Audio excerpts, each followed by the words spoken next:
बहू और बुलेट। घर के बाहर फट फट फट की जोर से आवाज हुई।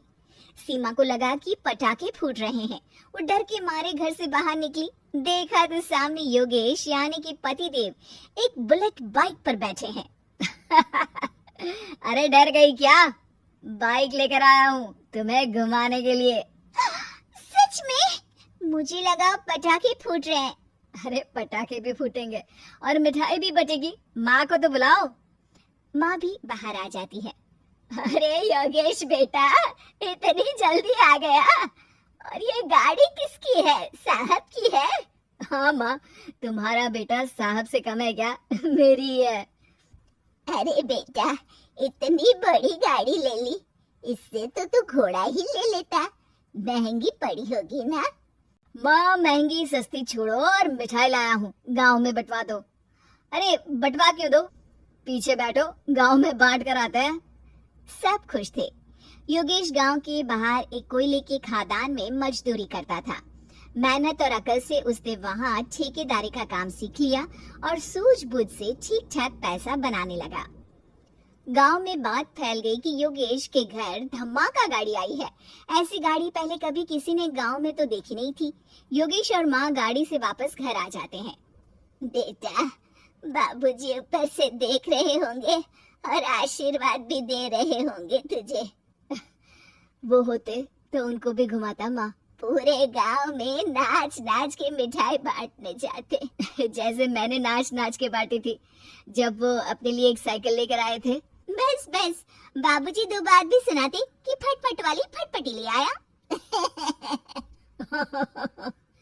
सीमा आगे कहती है, अपने लिए तो ये गाड़ी ले आए और मेरे लिए? अरे ये गाड़ी तुम्हारे लिए ही तो है। पक्का मेरे लिए है? अरे पक्का तुम्हारे लिए है। अगली सुबह जब योगेश सो रहा होता है तो उसे बाहर से गाड़ी की आवाज आती है। वो घबराकर चिल्लाता है, चोर चोर, मेरी गाड़ी ले जा रहा है, चोर चोर। माँ भी जागती है और योगेश के साथ दरवाजे की तरफ भागती है। जैसे ही दोनों बाहर निकलते हैं तो देखते हैं कि सीमा गाड़ी चला रही है। अरे बहू, नाक कटवाओगी क्या? ये क्या कर रही हो? अरे गिर जाओगी, ये क्या कर रही हो तुम? सीमा गाड़ी को रोक कर कहती है, सारे गांव में घुमा लाई, कहीं नहीं गिरी। क्या? सारे गांव में घुमा लाई? अरे लोग क्या कहेंगे बहू? सोचा क्या एक बार? यही कहेंगे कि कितनी अच्छी गाड़ी है। अरे तुम्हारे बारे में। हाँ, कहेंगे ना कि देखो कितनी अच्छी गाड़ी पर बैठी है। बहू गाड़ी रखकर योगेश और सासू माँ के पास जाती है। तुमने कब गाड़ी चलाना सीखा? हमारे बाबूजी के पास पुरानी स्कूटर थी, सीख ली। फिर स्कूल में एक मास्टर जी भी ऐसी ही गाड़ी लेकर आते थे, उन्होंने सिखा दी। हाँ, स्कूल के मास्टर आजकल यही सब तो सिखा रहे हैं। पढ़ाई का कुछ सिखाते तो कुछ भला होता। अरे बहू, अब गाड़ी मत चलाना। हमारे परिवार में कभी किसी औरत ने पीछे से आगे की सीट पे आने की हिम्मत नहीं की है। तुम भी मत करना, समझी? जी समझ गई माँ जी। सीमा सास की बात सुनकर चुपचाप रसोई में जाकर उदास होकर खाना पकाने लगी है। सास सुबह सुबह मंदिर से पूजा करके लौट रही होती है। तभी उसे दो औरतें रोक लेती हैं और कहती हैं, अरे बहू को थोड़े अच्छे लक्षण भी सिखा दो। गाड़ी चलाने निकली थी, गांव की मर्यादा का कोई ख्याल नहीं है। वही तो, अरे पैसे आने लगे हैं तो क्या मतलब कि किसी रीति रिवाज को नहीं मानोगे? अरे समाज में रहना है तो समाज के ढंग से ही रहना पड़ता है। अरे लाज भी नहीं आई बहू को? चूल्हे चौके से निकलकर सीधे गाड़ी लेकर चौराहे चबूतरे नाप लिए, फाट फाट फाट करते हुए। अरे कुछ कह देना उसे। अरे ये क्या कहेगी, बूढ़ी सास है, इनकी थोड़ी ना चलती होगी घर में। हाँ, बहू की ही चलती होगी, मर्जी भी और गाड़ी भी। सास सब सुनकर घर आती है और बहू को चिल्ला के बुलाती है, अरे नाक कटवा दी सबके सामने गाड़ी चलाकर। औरत जात गाड़ी नहीं चलाती। शहरों में तो 4 पहियों वाली गाड़ी भी चलाती है और हेलीकॉप्टर, हवाई जहाज भी। शहर में थोड़ी ना रहती हो मैडम साहिबा, आज के बाद गाड़ी से ही नहीं यूं भी निकलना बंद तुम्हारा घर से। माँ सही कह रही है, कहीं भी जाना हो तो मुझे बता देना, मैं लेकर चलूंगा।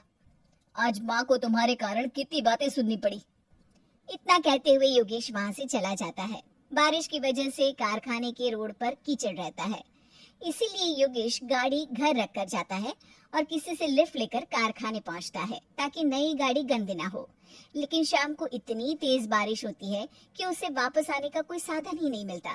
बारिश बढ़ती जाती है, रात के 11 बज जाते हैं। रास्ते में एक नदी का ब्रिज है, अगर उस पर पानी आ गया तो योगेश कारखाने में ही फंस जाएगा। पूरी रात भूखे प्यासे बितानी पड़ेगी। घना अंधेरा, बिजली की कड़कड़ाहट और तेज बारिश। राजेश डर भी रहा था, ठंड से कांप भी रहा था। तभी उसे रोड से आती हुई एक रोशनी दिखती है। वो देखता है कि उसके सामने एक बाइक आकर खड़ी हुई है। वो ऊपर वाले को धन्यवाद देकर उस बाइक वाले आदमी की तरफ बढ़ता है, पर पास जाकर देखता है तो भूचक्का रह जाता है। सीमा, तुम यहाँ इतनी बारिश में गाड़ी पर? पहले बैठो तो, नदी ब्रिज पे आ जाएगी तो जाना मुश्किल हो जाएगा। योगेश गाड़ी के पीछे बैठता है। सीमा गाड़ी चला रही है। मैंने तो तुमको पहचाना ही नहीं। गाड़ी की आवाज तो पहचानी होगी ना? अरे पर मुझे नहीं पता था कि तुम आओगी। अच्छा किया कि तुम आ गई। माँ नहीं आने दे रही थी, पर हमेशा पति पत्नी की रक्षा थोड़ी ना करेगा, पत्नी को भी तो करनी चाहिए। योगेश को सुबह अपने किए पर पछतावा होता है। उसकी आंख में आंसू आ गए जो बारिश की बूंदों में बह गए थे। उसके बाद सीमा को सास ने और योगेश ने खुशी खुशी समाज की सीमा लांघने की मंजूरी दे दी। अब वो जहां भी जाती फट फट फट गाड़ी पे ही जाती।